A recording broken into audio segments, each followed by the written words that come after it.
Bonjour, this is Angèle Preto. Welcome to my YouTube channel. Today, it's not just me talking because we have an amazing guest, and it is Cara Leopold.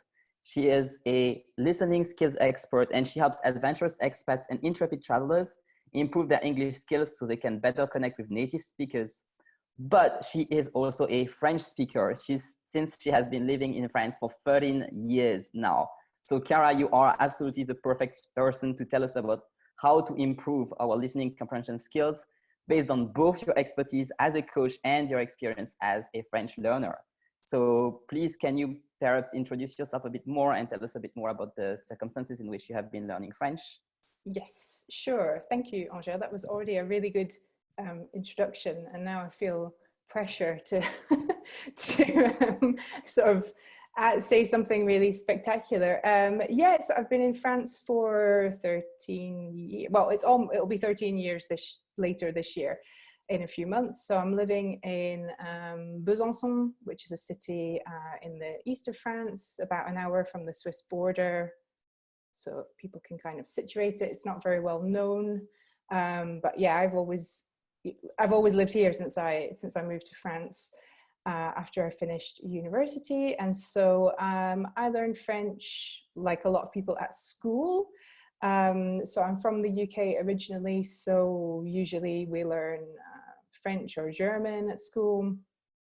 Those are the languages. And I actually learned it in quite strange circumstances because I had to learn French really fast when I started school. It's a bit strange, but up to the age of 11, when I was 11, almost 12, we moved to England. And in fact, Scotland and England have different school systems. So in Scotland, I was still at primary school because you have 7 years of primary school. And in England, there are only 6. So I was at the age where in England, I had to join secondary school basically. And so it was a bit odd going from primary school where you have like one teacher and all your subjects kind of together to, you know, joining secondary school where you've got your separate subjects and you had things I had never studied before, including French. So like I arrived at the end of the school year. I arrived in May, and in England, the school year runs up until like the 3rd week of July or something. So I had to like learn French really quickly, and I did because I liked it and I kind of, you know, enjoyed it. But then I had a lot of gaps actually going into the 2nd year because there was stuff I'd just never seen. I just didn't know because I missed like most of the entire 1st year. But I was lucky I was good at it and I liked it because it meant I could kind of, you know, catch up. And really there's not that much catching up to do when it's school French because basically like you don't really do very much for the first 5 years. So yeah, so I kind of went round and round in circles at school, kind of learning French. And I think I could have learned a lot more actually when I was younger if I had been pushed or if I had, you know, although eventually my parents did realize that I was good at languages, and they did actually well, I did German too, which I wasn't as good at, but yeah, they actually like they got a French guy to come around and like speak to me, like a student who my dad found. And that was really cool because when I was 16, I could have like a conversation. I'm not saying it was particularly good, but I was able to converse, and like, you know, having a real French person to talk to was really, really cool. So I only wish they had done that like sooner, to be honest. But obviously, you know, growing up in the UK, people don't really sort of encourage you to learn languages. Like it's not a thing in the culture. There's not a big pressure to do it. Like, you know, so you don't always get maybe the encouragement or the support you need. I was just lucky that my parents were like, oh, actually, we can do something to help you because you obviously enjoy it and you're good at it. So yeah, that was, yeah. So I learned at school, and then I continued studying in university, and then because I spent a bit of time in France, I also decided after my studies that I really wanted to come and live here. So that's what I did. And so I guess a big part of what you learned it in France, right? Yeah. How long did it take you to reach a level that you're happy with? That I was happy with probably after, I think after 2 years, I was pretty happy. I mean, already, I think by the time I came here, my French was already quite good. Anyway, it might have been like a sort of upper intermediate level. So I could basically say whatever I wanted. It's just, I didn't think it was very good because it wasn't necessarily very idiomatic. I think that's the issue when you're at intermediate level. So I wanted to get it really native-like. I mean, that's just my personal goal, but I guess that makes sense. If you actually want to live somewhere, you may as well get as close to native as you can. So yeah, I would say, yeah, there's loads of things now, like I don't know how to explain, or I don't even know what the English translation is, because I just learned it here. But then I did learn an awful lot, actually. I would say at school, it was when I did my A levels. So that's like the high school part, like the lycée part. I really learned a lot in 2 years. Like we really, we did a lot. Like after doing not very much for 5 years, I had 2 years where I really learned, like, you know, subjunctive, the conditionals, all stuff like that, that really enables you to express yourself more fluently. So I definitely wouldn't be negative about what I learned at school. It was the foundation for, and university as well, but that's kind of different because it's really academic and you're studying, and yeah, it's a different thing altogether. But yeah, there's loads of things I've learned here that yeah, I definitely didn't learn at school. Many of my students also complain that the French they speak so fast. So I guess it's one of the things you have had to deal with. How did you deal with that? How did you improve the listening skills? The listening part, sort of not very well initially. So I think it was in 2005, I went to France for a few weeks, and that really got the idea in my head of like, okay, I want to come back and I want to live here. So kind of after I got back and I was doing my studies, I kind of like was like, okay, I need to create my own kind of immersion environment. But at that time it was actually quite hard because, you know, it's not that long ago, but if you think about it, we didn't have smartphones. We didn't even really have YouTube. That was probably only just starting in 2005. Like there really wasn't a lot of material. So I used to do things like, I actually used to listen to the radio, because from the UK you can tune into the French radio. I think I could get Europe 1 on like the long wave frequency, so I could like listen to the news on the radio.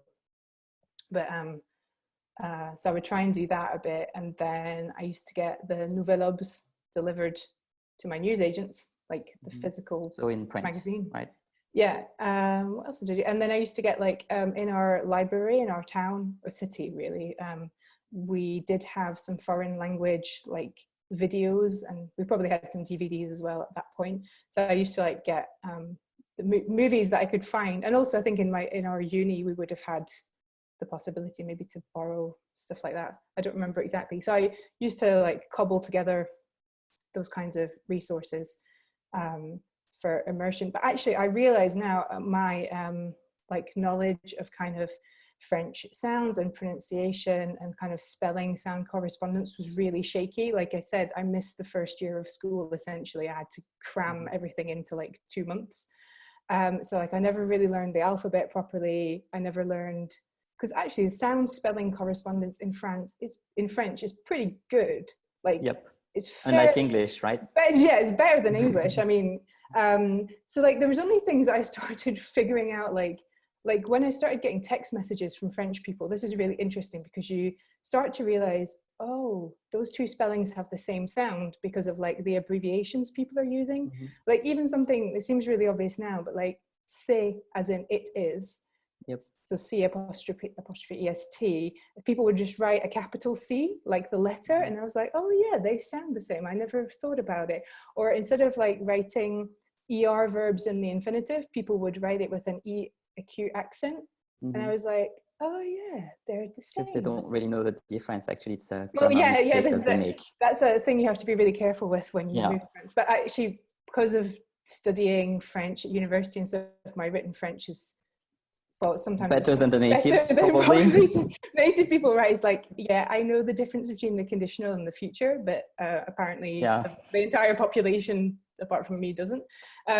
Even if I can't always maybe pronounce them right, because actually that's something I've learned recently, sometimes I get them, I must mix them up when I pronounce them. But anyway, yeah, so there's a lot of stuff actually that was quite shaky for me that I didn't know, and sort of maybe had I known these things, I could have progressed quicker. But I think when you move to France, you do start to pick up on that more easily when you're hearing more French every day, and you start to hear the shortcuts people take when they pronounce. Like I had a friend who talked about this the other day, the fact that she was quite shocked when she moved to it was Martinique in her case that she went to, and she realized that French people, when they negate verbs, they don't say the n, they drop it and they just say pas.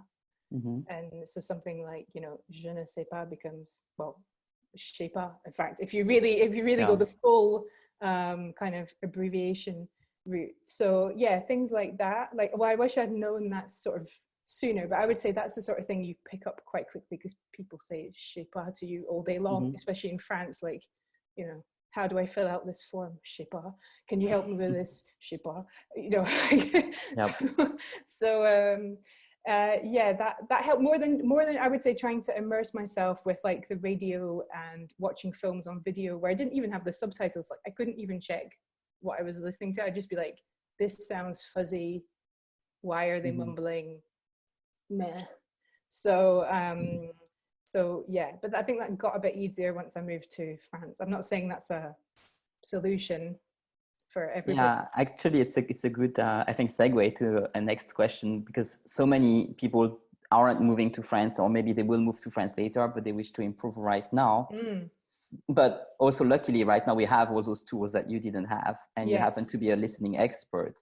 So, what kind of advice would you give to people who live in the nowadays and they have all these wonderful tools, but they don't have a French-speaking environment? Okay, yeah, that's a really good question. So, yeah, and we are really lucky nowadays. So people need to like stop complaining about, you know, not having enough stuff. Actually, I think the problem is we have too much. So then people get overwhelmed and they don't know where to start. So I think, well, like if you're interested in movies, for example, you can obviously watch them. But then what I do with the people I work with who are learning English is that, I mean, we do watch whole movies as well, but then we do the listening training or pronunciation training with movie clips. So I would look for, and you can find loads of these on YouTube, clips, preferably subtitled, so you can check what you're listening to. But that's just a lot less overwhelming than trying to sort of watch a whole movie where, you know, you need a 2-hour window of time and you're not going to go back and check everything. So the advantages of a clip is that you're just focusing on maybe a minute or two, and you can really dig into, you know, what are people saying? Are there new expressions? Was there stuff that I know that I missed? And you can check that if you've got the subtitles, which is really cool. And you can actually search for clips that are subtitled on YouTube. So I would definitely go down that route. I mean, I think anything you listen to, you want to have a text of some kind with it, because that enables you to check, basically. So, you know, that's why I say, like, you know, listening to the radio was good, but the thing is, you can't go back, you can't check. There's no way to know if what you heard was, you know, did you miss something important? Did you miss something useful? You don't know, because you know, it's they keep blabbing away and you can't, you know, you can't find out. So there could be, I don't know, I'm actually very bad myself because I don't listen to like many podcasts or anything in French. I listen to a lot of them in English, but I do watch a lot of TV in French. And again, I suppose, yeah, you can actually now with the, because we've got digital TV, you could switch on the subtitles actually, which is interesting, but that's probably not much use if you're outside of France. But YouTube works, right? Yeah, YouTube works. And usually, like, well, this is the case in the English speaking world, the major like TV networks like HBO, the streaming services as well, Netflix, they have like their own YouTube channels. So they have like movie clips and TV show clips, often subtitled with accurate subtitles. So the thing would be to look for, I don't know, like the YouTube channel of maybe Canal Plus or Canal Sat, or, you know, all these French TV networks, for Francophone TV networks. Actually, the thing I used to watch at home was TV5 Monde, because you get that outside of France, and we had it with our like cable TV or satellite TV.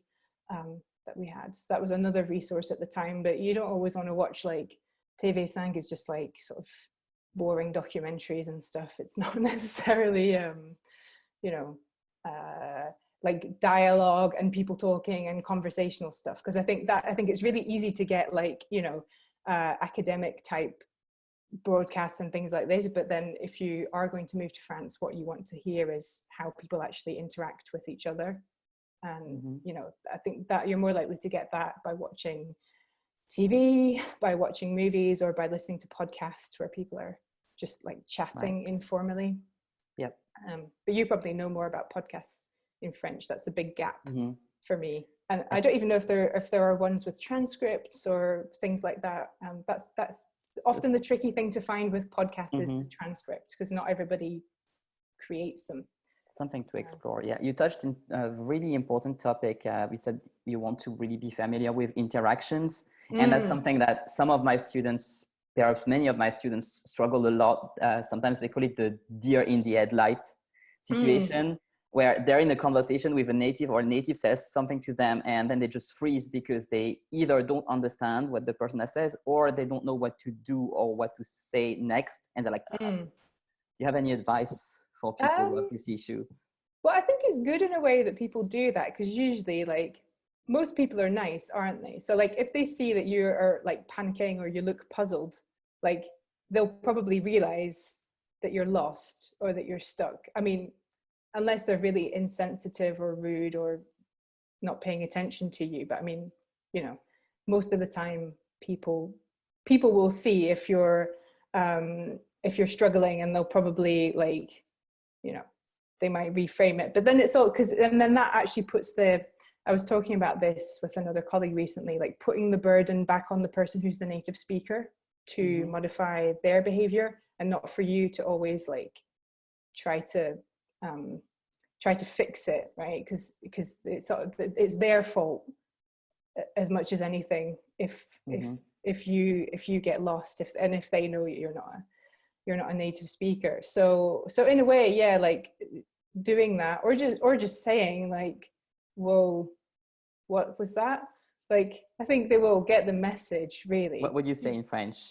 I would say, what would I say? Because I'm sure I've had this problem lots of times, because in my second year of living here, I lived with a French flatmate, and she talks really fast, and she has, well, I don't know, like we had other friends who would always say, son accent du Jura, dis donc. And I was like, what? Does she have a particularly strong or strange accent? I didn't really notice, because I wasn't aware of it. For me, it's just like how she talks. So there must have been lots of times where I probably didn't really get what she was saying, but I kind of either didn't worry about it, or, you know, just got on with my life. But I think, what would I probably say? Like,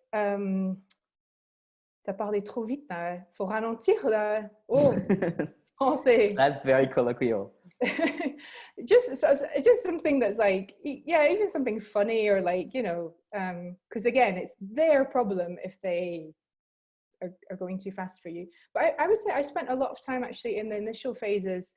I would maybe be in conversations with like multiple people, and I would just enjoy kind of sitting on the sidelines and not really participating, but just like listening to how they interacted. So either native speakers or other people from other countries whose native language wasn't French, but they were like a lot further along than me. So like those people are good role models, actually, because you're like, oh, okay, if they can talk like this and French isn't their native language, like then I could get like them too eventually. So I would just like sort of just enjoy listening to them, because I think also if you're like new in the country and you're a bit lost, like people don't really worry about you participating so much. Like there's not as high an expectation, so you can just kind of like listen and just listen out for how they're interacting and try and follow as best you can. And that's how I picked up a lot of expressions that like I don't know how to translate them into English, because they're like interjections.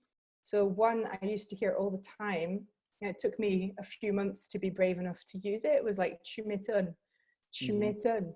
I can't even think of an equivalent in English, but somebody tells you something and you want to kind of agree with it or encourage them, or, you know, tu m'étonnes. That's the kind of thing I was like, kept hearing that. And then eventually got brave enough to like okay, I think I can put it in my conversation at this point and it will sound right. So that's kind of a cool thing you can do as well, is just like enjoy the fact that people don't expect as much from you and just like listen to people. And I think that's a cool strategy if you're introverted, because like you're sort of more attuned to listening to people and not worrying so much about like always having to say something. But I know it's harder if you're extroverted and you really want to say something, but you can get a lot from like, you know, listening, especially if you get good at like identifying your sounds and the contractions people use in fast speech, like je sais pas instead of je ne sais pas. Like once you know that you're listening for je sais pas, then you're like, oh, okay, now I can catch more, and I can get a lot of more out of like listening to people and following. So yeah, does that answer your question? Yeah, it does, definitely. I think there's lots of great tips in there, so thank you so much. Yeah, do you have anything else you would like to say to people about learning how to listen? I think that would be important.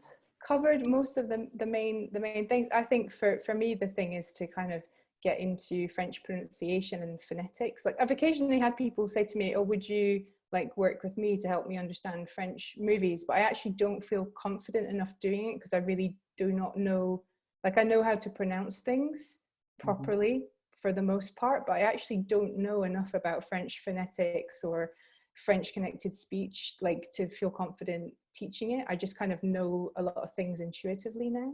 So obviously we rely on people like you and other French teaching colleagues to kind of break that down for other learners, because that's what was really missing for me in what I learned. Like it was really ignored, which is kind of dumb, because I think even a lot of French grammar problems are connected to the fact that, you know, people don't pronounce things super clearly. Like nobody's going around France saying like la table or le. I can't even think of a masculine word right now, but you know, nobody's like, you know, emphasizing these words really clearly. It just doesn't happen. I mean, we say that English is the language where people gobble up all these grammatical words like that, but it happens in other languages. In all languages, yes. Yeah, so that's why like you're like, but French people seem to pronounce a weird thing that sounds a bit like le and la mixed together. Like they never articulate it clearly. So I think that's why, you know, listening and pronunciation are so key, because I think a lot of the other problems you can have in languages often are to do with that, just because like there's so many words that we just don't articulate clearly. And I think once you know that, then things get easier. But unfortunately, the way that like textbooks are and textbooks dialogues make you think that, well, people are walking around articulating crystal clear, and they're just not. Yeah, so they just don't. Yeah, sorry to burst your bubble. Deal with it. yeah, but the sooner you realize that, and like that it is difficult, and that sometimes speech is really unclear, like I think, you know, you can start to get over it and not feel so bad about it. So Yep, sounds great. Thank you so much, Cara, for coming over to the channel and for sharing your expertise as a coach and also your experience as a learner. I think our viewers have got a ton of value from this interview. So if you have, I strongly recommend you subscribe to Cara's channel. In fact, there is another conversation between us where we speak about having a holistic approach to language learning. That's on our channel and you can watch it right now. I will put it on the screen somewhere here. See you there. Thanks, Angèle. Thank you, Cara. Bye. Bye.